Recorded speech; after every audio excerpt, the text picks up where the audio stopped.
Happy New Year, everyone! It's officially 2023, and that means shit's about to get real. Let's talk about that. Welcome back, everyone. My name's Sarah, if you're new here, and this is my channel all about art and growth as an artist. So in this video, I want to talk about New Year's resolutions, especially from the viewpoint of a creative. More specifically, a traditional or digital artist, but really most of these resolutions or goals can be applied to anyone within the creative realm. So let's get into it. Some of these resolutions are more personal to me and my mentality and my growth as a person, and my creative journey, but I'm definitely going to touch on a lot of things that can be useful for everyone. These are also goals that I consider to be realistic. Basically meaning that my top resolution isn't going to be something like selling my art in a grand gallery among millionaires and becoming incredibly famous. While that is a great goal to have, it's not really realistic to fit into a year's worth of planning. So first I'm going to talk about some goals that you can set for yourself, and then I'm going to talk about how we can reach those goals. So, number one thing on my list for 2023 is experimenting with new mediums. I know it's pretty easy, kind of basic, but that's what makes it a wonderful first resolution. It's something that will be pretty hard to fall out of, especially for someone who is very creatively driven and motivated. It helps fight against art block. It helps get those creative juices going. It's overall just a really good practice to have and to work on. With this, I'm meaning things like oils, pastels, chalks, more charcoals, different digital mediums, even things like clay and knitting and felting and crocheting. Now, some of those things on that list may not directly benefit my end goal as an artist. They do help me stay creatively inspired and motivated. And it's always fun to take a break every now and then from your usual mediums. That way you can avoid burnout. So make sure you're creating for you. And that's another resolution that comes up on my list later, so it all kind of ties in. My second resolution is all about networking. For me specifically, it's more about facing the anxiety of being turned down and having to talk to a lot of people in order to network. I don't know about you guys, but I have a bit of social anxiety, and I would say that it can be difficult in day-to-day life. In situations such as making phone calls, booking appointments, and especially when I'm trying to reach out and grow as an artist, it can become a really big issue. If someone I'm friends with gives me the number of a client and says, they would love to hire you for this project, you just got to give them a call, I will put off that call for weeks because I am terrified to pick up the phone and say, hi, are you interested in an art project? I deal with the struggle of thinking that being an artist means that people will come to you with their requests and their wants, but in reality, it's not always like that. You have to push yourself out there and have to push your work out to people, and you can't expect people to come running to you if you don't insert yourself into conversations and into situations where you have opportunity to grow and to network. The way I'm going to work on that one this year is by reaching out more. And it may start with emails for me because that's easier. Emails, texts, I'll eventually make it to calls, in-person meetings, sitting down for coffee and discussing a project.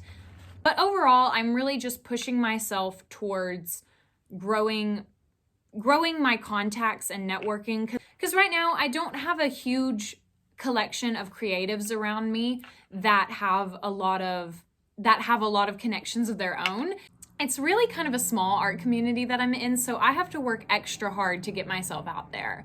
So the third thing on my list, which kind of coincides with that last one that I just mentioned, is to create a themed line or launch or like a collection of things that are based off of my artwork, my designs, and most of the profit will end up going to me.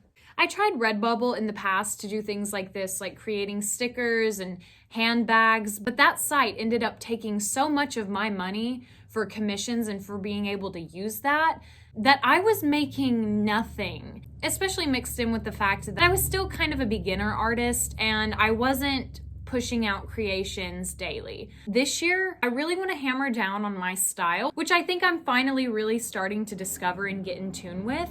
And I want to use that style to make a launch of stickers, mugs, clothing, jewelry, phone cases, notebooks, stuff like that. And I think that's the baby steps I need to get into kind of the networking realm, because once I have material objects that I can offer people, I think that'll make it a lot easier for them to see my physical product and to see what they're gonna buy before they start making business deals with me and stuff like that.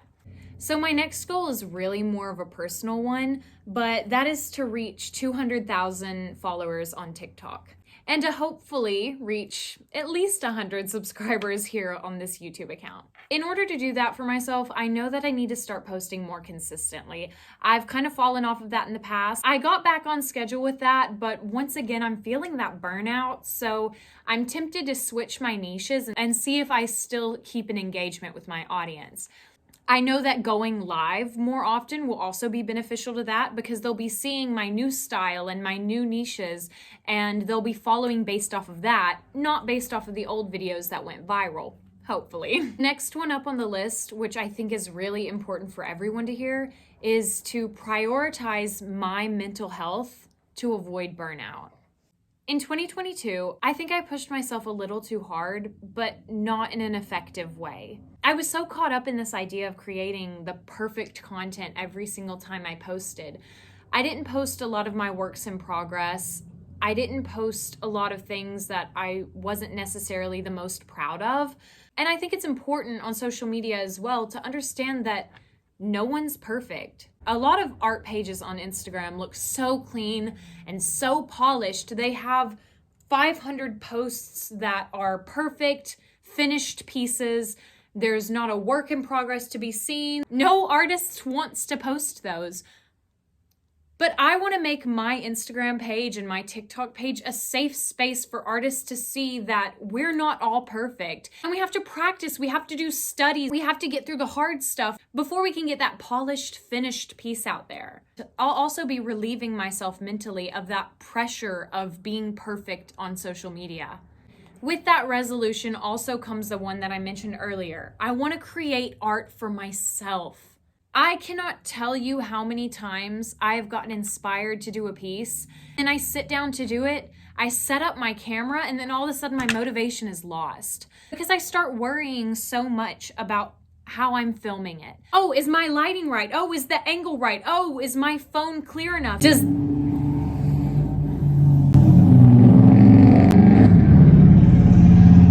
the background look aesthetic enough? Oh my gosh, all those things I start to worry about, and then that causes me to lose motivation for my pieces. And next thing you know, I've got another unfinished piece and I get disappointed in myself. And that also brings in the stress of, oh my God, what am I gonna post today? So in 2023, I wanna make it a goal of mine to create content art, yes, but to also not worry about setting up the camera every time I feel inspired to do something. Sometimes it's important to create art that only you see or only your close friends see. There doesn't have to be a process video for everything. There doesn't have to be an aesthetic, trendy reel for every piece you create. It's okay to keep some of your work private for yourself. So the last thing on my list of resolutions says, work for myself and make a good living. Interestingly enough, right before that, I had actually written down, look for professional art job. And then I scribbled that out. I wouldn't mind a professional art job. I really wouldn't. I could work in a studio somewhere. I could work for a company. But at the end of the day, I'm not going to stress myself out all year thinking that I have to have a job with Disney or Pixar or a game company in order to be happy and make a good living. I can build my brand myself. I can build my business and I can build my image and my work. And I can market myself where people want my work only. It's all just a matter of doing it. I can't make any more excuses this year as an artist. I can't put things off and procrastinate because I'm scared to do it. Everything is scary when it comes to business, especially a risky business like art, especially for someone who doesn't have a degree in art or any college education concerning art. A lot of job sites that I go on to look for the odd job will say things like, you have to have a bachelor's degree in this, you have to have a master's degree in this, you have to have 2 years experience with Adobe Photoshop or Clip Studio Paint or something like that and that and that. And for me, that's really discouraging sometimes because I don't have all of that. I don't have the access and I didn't have the financial means to be able to go to college for art. I didn't have the means to be able to buy these Adobe programs and their subscriptions. So hopefully this year I'll start making a little bit more off of my artwork than I normally have been by putting myself out there more, networking, creating a themed line or a drop, sharing more on my YouTube, sharing more on my TikTok.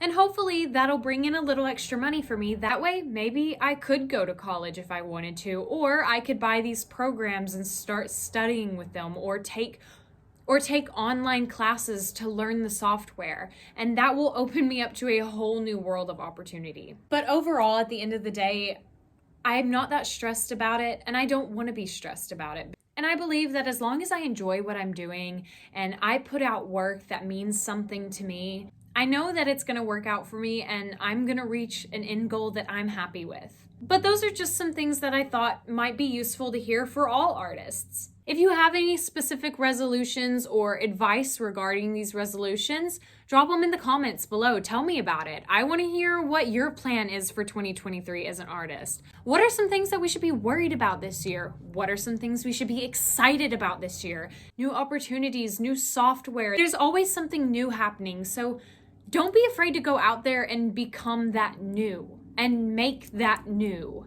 because it is the new year. Anyways, I hope at least some of this advice was helpful or at least entertaining to listen to. Keep on creating, you guys.